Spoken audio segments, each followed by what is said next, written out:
My job as a pilot for the Texas DPS when it relates to this mission, the aerial use of force, is the gunner or the TFO, Tactical Flight Officer, and I, we're communicating the mission.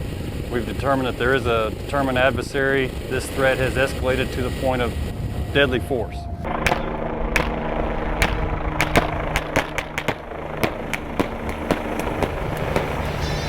In the aerial use of force platform, we use a spotter, if you will, and the shooter, which is usually the tactical flight officer that's in the back of the machine.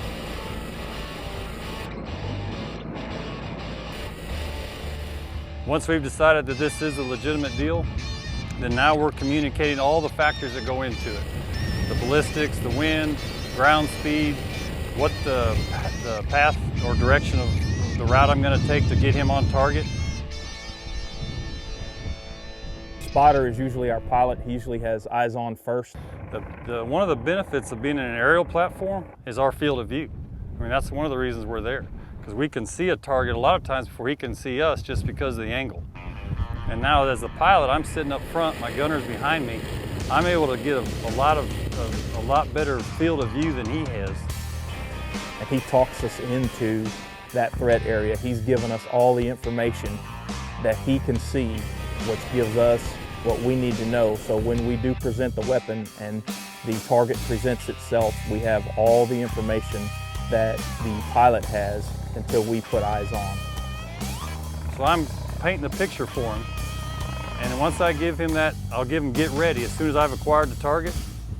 And then as soon as I think that he's going to be able to engage and see it through his sights and everything else is set up appropriately, I'll give him cleared hot. Once we put eyes on and we start delivering fire, then our pilot also turns into the spotter, watching our impacts and redirecting our impacts in the event that we don't have, cannot see the splashes when they hit the deck or wherever else they impact. Whatever the threats exist, you know, just giving them a real good description of the suspect, you know, from head to toe, best we can, and there's multiple suspects. We've already talked through all that scenario before we get there, because you just never know what's going to happen once you show up and the rounds start flying. On today's passes that we were doing, our first one was more for the audience and the folks in the area so that they could kind of see how you can deploy accurate fire out of a moving aircraft to a stationary target and still accomplish the mission safely. As we progressed, we turned it up more to our mission profile type operations and delivered the same accurate fire without having any type of malfunctions or problems with the aircraft and or the weapon system.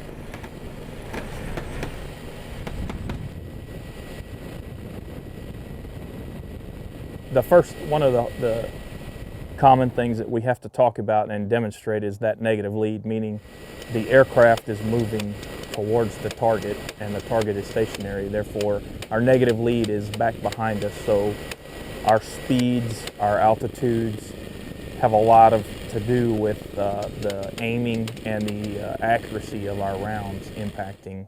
The weapon system that we currently use for our aerial use of force program is this rifle right here. It's a LaRue Tactical 7.62 OBR. It's got the mag pull stock on it with a LaRue reciprocating cheek rest. We have front and rear flip down sights. We're using the Aimpoint M4 optic. We're running a PEQ 15 or PEC 15 aiming laser. It's got IR and visible laser capabilities. And a Surefire suppressor. It's a 16-inch gun, monolithic upper here, and it's really probably the best system out there for what we use and what we employ.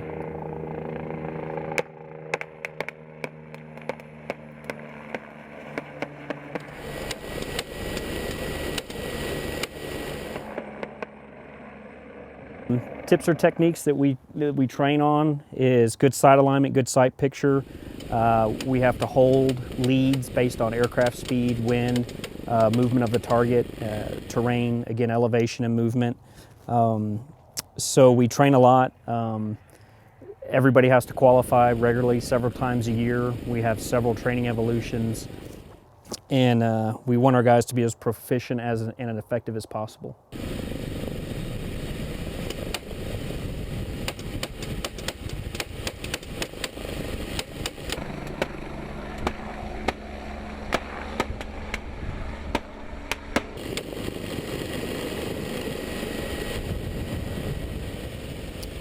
The dynamics that we have to deal with in aerial platform shooting, the movement of that aircraft, the movement of our bodies and the positioning in the door, the wind, of course the ground and the terrain differences of elevation and movement.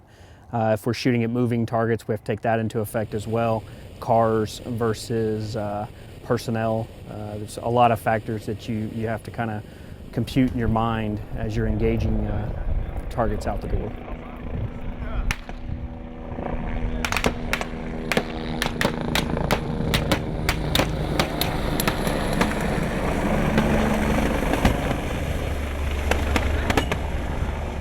You train a lot on just firing normal fire and then adapting that normal fire to the aircraft, and then speeding up your fire and your acquisition time to your pilot's flying time, or slowing the machine down.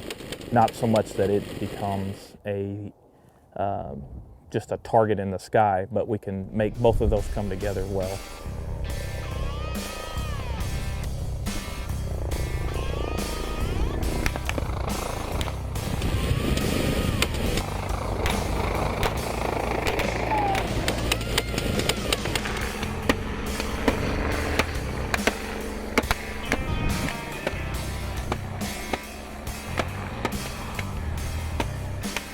As we've seen, the military has deployed the aerial use of force extremely accurately and extremely well.